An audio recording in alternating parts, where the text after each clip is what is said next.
Bismillahirrahmanirrahim. Assalamualaikum warahmatullahi wabarakatuh. Salam sejahtera untuk kita semua.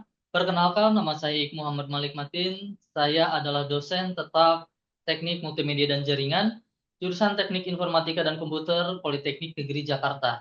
Saat ini saya melakukan penyusunan diri dosen dalam unjuk kerja Tridharma Perguruan Tinggi dalam rangka mengikuti sertifikasi dosen gelombang 1 tahun 2025. Pada kesempatan ini, saya akan menyampaikan mata kuliah keamanan komputer. Pada mata kuliah keamanan komputer dilaksanakan pada semester ganjil, yaitu di semester 3 dengan bobot SKS sebanyak 2 SKS. Adapun deskripsi mata kuliah yang pada mata kuliah ini yaitu mempelajari konsep keamanan komputer, teknik penyerangan, dan mengamankan komputer. Adapun pencapaian pembelajaran lulusan atau CPL pada mata kuliah ini adalah mampu bekerja profesional maupun berwirausaha secara mandiri di bidang teknik multimedia dan jaringan dengan perilaku yang baik serta etika yang santun berlandaskan pada norma-norma agama, negara, dan masyarakat. Adapun capaian pembelajaran mata kuliah atau CPMK yang dibebankan pada mata kuliah ini yaitu mahasiswa mampu memahami konsep keamanan komputer dan melakukan teknik penyerangan dan mengamankan komputer dengan tools yang umum digunakan. Adapun untuk sub CPMK atau kemampuan akhir yang diharapkan terdiri dari 14 sub CPMK yang akan dicapai pada 14 pertemuan. Adapun pada video kali ini, saya akan menyampaikan pada pertemuan 2, yaitu pada sub CPMK mahasiswa memahami konsep ancaman dan mengenali berbagai jenis ancamannya. Terkait dengan penilaian, terdapat 4 aspek, yaitu partisipatif dengan bobot 30%, tugas atau proyek 35%, UTS 15%, adapun UAS sebesar 20%. Untuk referensi, terdapat 5 referensi, yaitu Hacking Exploit Network Security Solution, and yang kedua adalah C-Story Guide, yang ketiga adalah Grey Hat Hacking, The Ethical Hacker Handbook. Kemudian yang keempat adalah Computer Security Fundamental, dan terakhir adalah C Certified Ethical Hacker Study Guide. Selain literatur ini, juga akan disisipkan beberapa penelitian-penelitian yang terkini, baik yang dilakukan oleh dosen di Politeknik Negeri Jakarta maupun di referensi-referensi ilmiah lainnya. Untuk itu, mari kita simak videonya. Oke, teman-teman, bismillahirrahmanirrahim. Assalamualaikum warahmatullahi wabarakatuh. Waalaikumsalam warahmatullahi wabarakatuh. Baik, teman-teman semuanya, kita berjumpa lagi di pertemuan kedua di mata kuliah keamanan komputer ya. Sehat semuanya? Sehat semuanya. Ada yang belum makan atau lagi lapar atau ada? Oke, jadi nanti setelah mata kuliah ini kita makan di kantin masing-masing gitu ya. Oke, alhamdulillah kita bisa ketemu lagi di mata kuliah ini, dan tentunya sebelum kita masuk ke perkuliahan ini alangkah lebih baiknya kita akan berdoa dulu gitu ya. Silakan berdoa menurut kepercayaan masing-masing.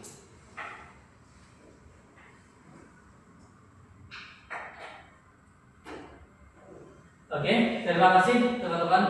Oke, pertemuan kemarin kita sudah membahas mengenai dasar-dasar keamanan komputer, seperti itu ya. Selanjutnya adalah pencapaian pembelajaran, kita teman-teman.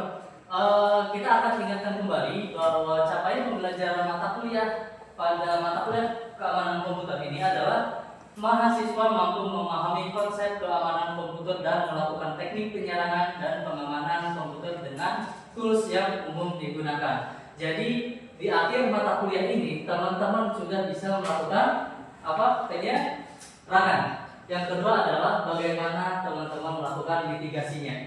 seperti itu. Dan tentunya mengamankan komputer dengan tools yang umum digunakan. Contohnya seperti apa? Contohnya yang paling common digunakan di dalam dunia keamanan komputer adalah seperti Kali Linux misalkan, atau backtrack. Biasanya versi backtrack itu udah sampai 5 ya. Setelah backtrack 5 ada Kali Linux seperti itu. Kali Linux itu adalah sistem operasi yang biasa digunakan oleh para hacker gitu ya, dalam tanda kutip para hacker gitu ya. Kenapa? Karena di dalam sistem operasi Kali Linux biasanya sudah include terhadap beberapa aplikasi-aplikasi yang biasa digunakan oleh hacker itu sendiri gitu teman-teman ya, seperti itu. Dan juga tentunya mengamankan komputernya. Jadi teman-teman tidak hanya melakukan penyerangannya, tapi bagaimana mitigasinya seperti itu. Contohnya seperti IDS atau firewall ataupun tools-tools lainnya seperti antivirus seperti itu ya. Itu nanti itu akan dibahas di pertemuan selanjutnya, gitu ya, di bagian tools mitigasi seperti itu.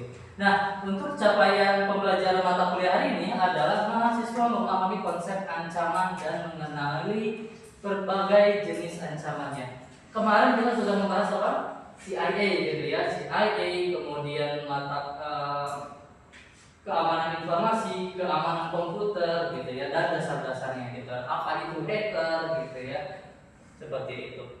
Oke, teman-teman, kita review lagi mata kuliah yang sudah dibahas di pertemuan sebelumnya, yaitu CIA gitu. Tapi bukan CIA-nya Amerika ya, tapi ada teriak CIA gitu ya. Ada yang bisa menjelaskan apa itu CIA?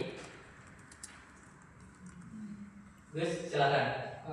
Ini Pak, CIA itu singkatan dari integritas, integrity, availability, dan sama confident. Oke, confidentiality. Apa contohnya dari confident atau apa itu confidentiality? Confident itu kayak kerahasiaan yang memastikan bahwa informasi hanya dapat diakses oleh pihak yang berwenang. Oke, bagus. Betul. Jadi intinya confidentiality itu adalah confident, artinya kita nyaman dengan data yang kita simpan, gitu ya. Data yang kita simpan di cloud ataupun misalkan di komputer ataupun di dalam HP atau di data dimanapun dia berada, seperti itu. Bagus. Beri applause dulu untuk Agus. Yang kedua, integrity. Michael.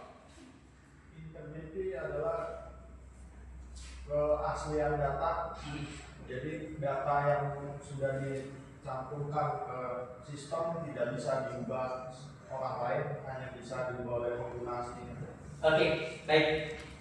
Beri aplaus untuk betul ya. Jadi integrity itu adalah integritas, di mana data itu hanya data itu saja. Tidak ada perubahan oleh orang lain, terutama orang yang tidak bertanggung jawab. Misalkan teman-teman punya nilai, kemudian nilai itu diubah dengan inspect elemen. Itu integritas nggak? Integritas atau enggak ya? Kenapa? Karena ada perubahan nilai yang tidak sepatutnya. Gitu. Siapa yang bisa mengubah nilai? Dosen atau mahasiswa? Dosen, gitu ya. Jadi ketika mahasiswa mengubah nilai, maka itu adalah tidak integritas, gitu ya, datanya. Kemudian availability, Kevin. Pak, availability berarti ketersediaan datanya Pak. Misal server satu down, nah maka kita harus punya backup terhadap data itu Pak. Betul, betul. Aplaus untuk Kevin. Oke, betul ya. Availability itu adalah available atau ada gitu, atau tersedia. Jadi ketika data teman-teman ada di satu tempat, itu dipastikan dimanapun teman-teman berada, itu data itu dapat diakses, gitu ya. Dapat diakses dimanapun. Contohnya apa? Cloud ya, cloud gitu. Jadi cloud itu bisa diakses gak? Bisa ya, di mana aja gitu. Nggak hanya cloud gitu. Misalkan di web atau di web akademik, misalkan itu kan menyimpan data. Contohnya adalah nilai itu sendiri gitu. Misalkan nilai mahasiswa gitu. Maka teman-teman bisa mengakses nilai itu ada di mana? Misalkan di kosan ataupun di mana? Di kampus ataupun di rumah atau dimanapun gitu ya. Terutama ketika dosen tiba-tiba misalkan teman-teman harus ngulang gitu ya, atau ada kuis di satu tempat gitu ya, maka teman-teman bisa mengakses dimanapun teman-teman berada. Atau misalkan ngambil materi di e-learning misalkan, teman-teman perlu nggak ke kampus untuk mengambil e-learning materinya? Enggak ya, enggak gitu ya. Jadi seperti itu. Jadi bisa diakses di mana aja gitu ya, seperti itu. Yang pertama, teman-teman pernah baca berita ini? Pernah ya? Ada yang pernah? Ada yang belum? Ya, pernah ya? Oke, yang pertama zamannya masih Jokowi, gitu ya, 3 minggu yang lalu gitu ya. Kalau di sini beritanya 3 minggu yang lalu bahwa saat nomor KTP atau NIK gitu ya, Jokowi bocor, gitu ya. Siapa level presiden gitu, KTP-nya aja bisa bocor, gitu. Bisa dipapang di publik. Padahal KTP itu adalah confident, gitu ya. Seperti itu. Kemudian perusahaan dunia yang diretas hacker gitu ya, dari Google, Alibaba gitu ya. Contohnya seperti Google yang pernah down gitu, teman-teman pernah merasakan down di Google. Contohnya di Android ya, di Android itu pernah down juga teman-teman. Yang terakhir adalah device gitu ya. Ini pernah teman-teman lihat ya, pernah di web bahwa di Telkomsel itu dia ada yang device gitu ya. Intinya dia meminta harga kuota internet itu dipermurah gitu ya, seperti itu. Dan karena dia memiliki skill security namun tidak dibarengi dengan etika, gitu, maka yang terjadi adalah seperti ini teman-teman. Gitu ya. Selanjutnya, ini adalah berita yang di luar negeri yang lebih hits gitu ya, di mana Iranian cyber attack itu dia menyerang sebuah dam atau bendungan gitu ya, bendungan di mana bendungan itu untuk mengisi semua warga di daerah tersebut gitu ya. Apa yang dilakukan Iranian cyber attack? Dia memasukkan sebuah malware masuk ke dalam sebuah dam gitu ya, di mana dam itu ada semacam filtrasi gitu, atau saringan, di mana hanya 10% bahan limbah yang dia masuk. Apa yang dilakukan Iranian? Dia mengubah dari 10% menjadi 70%, bahkan dari 80%. Kira-kira apa yang terjadi? Maka limbahnya masuk ke bendungan seperti itu. Ketika masuk ke bendungan dan mengalir ke warga, apa yang terjadi? Ribuan warga keracunan gitu, seperti itu. Kemudian ini adalah kata satu stage vulnerability cyber attack. Nah ini yang lebih ramai lagi. Kenapa? Karena di sini nuklir Iran itu diserang oleh cyber attack gitu ya, dari Amerika. Ceritanya, jadi si nuklir ini dia akan masuk, gitu. Kan ada pendinginnya ya disebut. Nah pendinginnya itu dia tertas sehingga pendinginnya mati. Apa yang terjadi? Nuklirnya apa? Panas. Gitu. Apa yang terjadi kalau panas? Ya betul. Gitu. Potensinya meledak. Gitu. Nah di FBI dia merilis ada 7 orang tersangkanya. Dan ini masih dicari, gitu, teman-teman. Kemudian ada juga ini, ada yang tahu? Ini adalah WannaCry. Ini pada tahun 2014 itu terjadi serangan WannaCry, di mana dulu ransomware itu pertama kali ada, dan antivirus itu nggak ada yang bisa mendeteksi semua WannaCry, gitu ya. Termasuk Indonesia juga terkena WannaCry. Salah satunya adalah rumah sakit di Indonesia di Jakarta, sehingga dia tidak bisa membuka data pasiennya. Kira-kira apa yang terjadi? Gak bisa ada penanganan medis, gitu. Gak ada. Kenapa? Karena report datanya nggak ada. Gitu, seperti itu. Dan terakhir adalah di tahun 2014 juga ada data rahasia Sony Pictures yang dibobol hacker. Kenapa? Karena waktu itu si hacker si Sony dia merilis sebuah film yang berkaitan dengan Kim Jong Un. Jadi Kim Jong Un itu dia difilmkan dengan semacam olok-olok seperti itu, sehingga hackernya dari Korea Utara dia marah seperti itu, sehingga meretas dan membobol data rahasia Sony Pictures seperti itu. Dan kira-kira kira-kira apa yang bisa kita ambil intisarinya? Bahwa data itu sangat penting, gitu ya. Oke, teman-teman silakan bisa di-scan. Ini kita akan melihat seberapa besar serangan yang ada di dunia, gitu ya. Silakan saya beri waktu 1 menit untuk scan barcode-nya.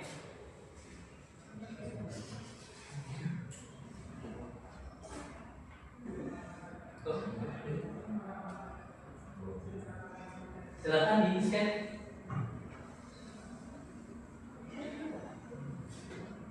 Bisa pakai HP atau laptop, gitu ya. Dan kalau laptop pakai kamera depan ya.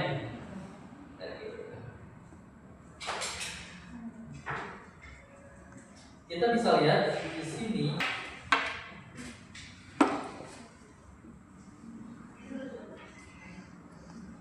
Apa yang bisa teman-teman lihat? Ini adalah serangan yang terjadi saat ini juga, real time, gitu teman-teman. Jadi kita bisa lihat dari San Francisco misalkan ke sini, gitu, terus antara ke Ashburn ke mana, gitu ya. Dan ini adalah data-datanya. Ini serangannya, ini adalah jenis serangannya. Itu adalah malware, kemudian ada IPS targetnya dan sumber dari serangan itu sendiri. Seperti itu. Ini maknanya apa? Bahwa serangan itu setiap detik itu ada, teman-teman. Selalu ada, dan per detik ini bisa mencapai 4 atau puluhan serangan per detik, dan ini tidak berhenti. Mengingat kalau di satu dunia ini 24 jam kan ya. Ada yang pagi, ada yang siang, ada yang pagi. Seperti itu. Maka di sini bisa lihat ya, ini adalah target dan serangannya kemana, gitu ya. Seperti itu. Bisa ya, bisa dilihat. Nah, teman-teman, lalu pertanyaannya, bagaimana mereka cara melakukannya? Kok bisa ada serangan seperti itu? Ya, ada namanya threat ya, threat, gitu. Nanti kita akan bahas. Nah, threat itu apa? Ancaman. Ancaman itu adalah segala sesuatu yang berpotensi menyebabkan kerusakan. Gitu. Teman-teman punya barang, gitu ya. Terus di depan ada misalnya ada premanisme segala macam, gitu. Kira-kira apa yang terjadi? Itu threat ya, ancaman, gitu ya. Walaupun ancaman itu belum tentu terjadi, gitu ya. Kemudian ketika teman-teman punya rumah dan sampingnya kebakaran, ancaman bukan? Ancaman, gitu. Kenapa? Karena bisa jadi kebakaran itu bisa membakar rumah teman-teman juga. Vulnerability, gitu. Dan vulnerability adalah kelemahan yang memungkinkan ancaman berhasil menyerang sistem, gitu. Ibaratnya teman-teman punya rumah.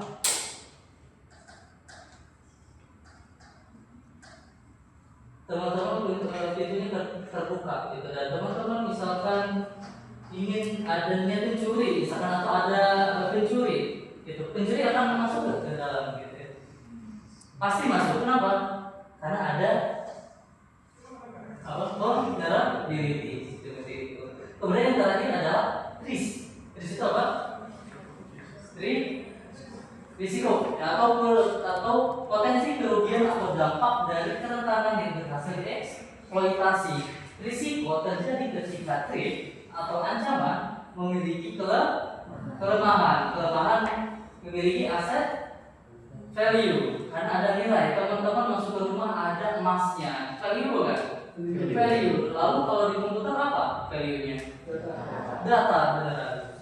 Jadi ketika ada value, ada vulnerability, ada threat atau ancaman, maka di situ ada risiko, gitu. Nah, ada threat adalah setelah pelaku ancaman mendapatkan akses ke jaringan, maka akan muncul satu, pencurian informasi. Berbeda dengan pencurian informasi yang benar-benar barang yang ada, pencurian informasi dalam dunia digital itu gak bakal terasa, karena data bisa di-copy, gitu, atau disalin, gitu. Kemudian kehilangan dan manipulasi data. Kemudian ada pencurian identitas. Tiba-tiba KTP teman-teman ada di orang, atau tiba-tiba teman-teman dikirimi SMS. Ada yang sering dikirimi SMS spam? Angkat tangan. Banyak ya, 1, 2, 3, 4, 5 gitu ya. Oke, banyak tadi ya. Jadi teman-teman juga udah jadi korban. Kemudian ada gangguan layanan. Misalkan teman-teman ketika ujian ternyata down salah aplikasinya seperti itu ya. Pertanyaannya, apakah data kita aman? Teman-teman sih, coba silakan di scan atau di apa exec. Silakan bisa di scan ataupun ditulis. Nah, di sini teman-teman silakan diinputkan email teman-teman ya atau email pribadi biasanya ya, karena sering digunakan untuk transaksi biasanya kan ya. Gitu. Nanti silakan di scanning web dan please check your email inbox. Gitu. Silakan dibuka emailnya.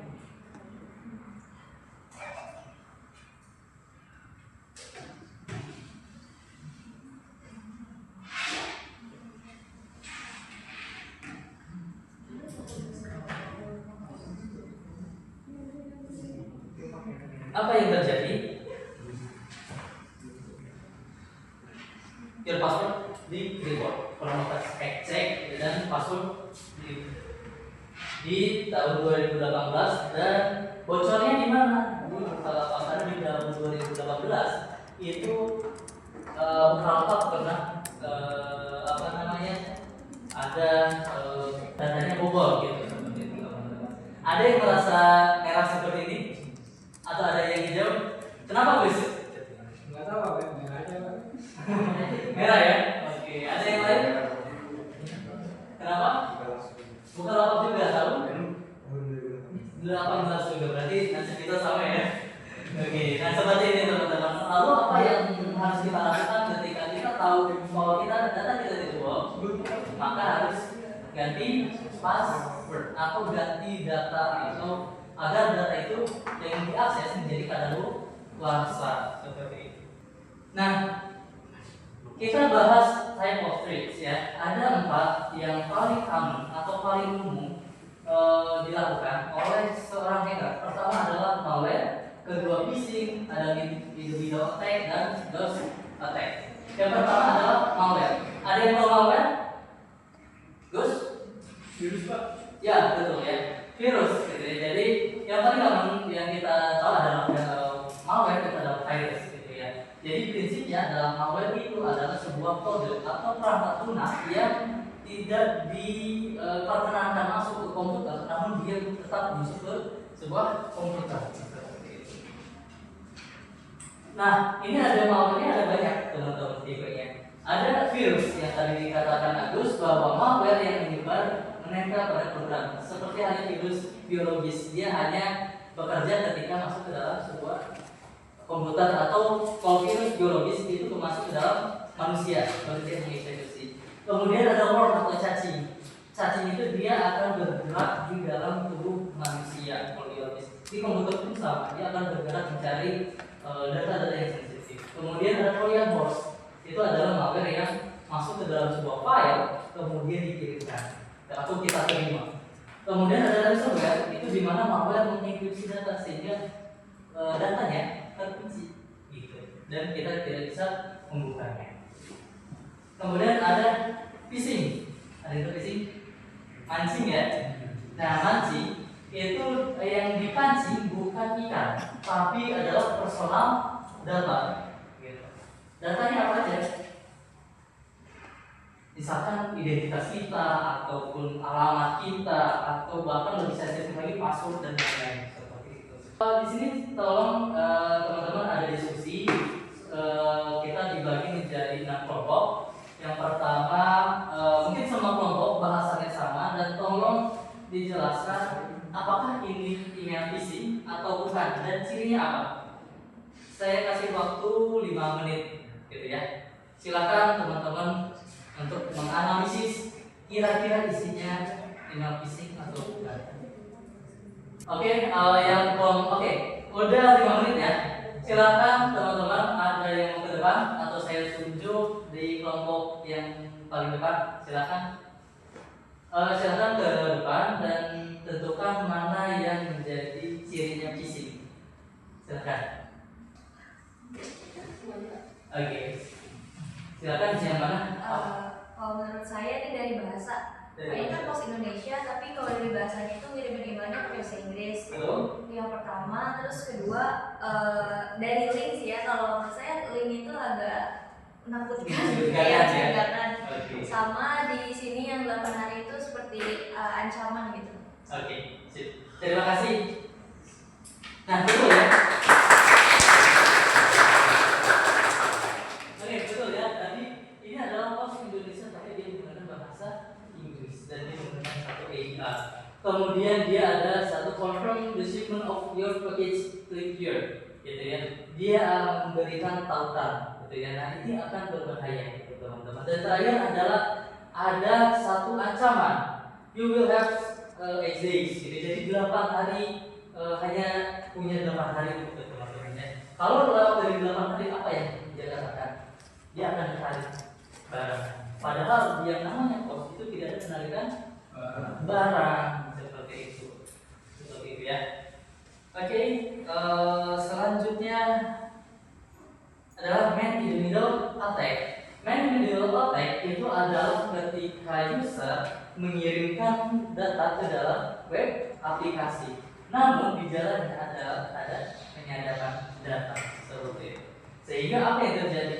Ya tadi dikatakan Agus bahwa integrity itu data yang harusnya utuh. Namun di sini ada perubahan data sehingga data itu tidak integrity lagi. Ada perubahan data. Contohnya seperti di WiFi ataupun menggunakan HTTP atau non enkripsi. Nah itu akan terjadi penyadapan. Kemudian yang terakhir adalah denial of service. Denial of service itu apa? Serangan yang membanjiri server atau jaringan lalu lintas melebihi sehingga tidak bisa melayani pengguna. Pernah teman-teman merasakan sistem tidak bisa dibuka atau web? Pernah ya? Apa yang terjadi sebenarnya? Ada dua kemungkinan, gitu ya. Apakah dia DDoS atau dia ada kelebihan layanan. Namun yang terjadi adalah ketika DDoS terjadi, maka sebetulnya dia mengirimkan sebuah paket yang banyak, gitu, dan kemudian diserang dalam sebuah server. Sehingga apa yang terjadi? Server down. Kenapa? Tidak ada layanan.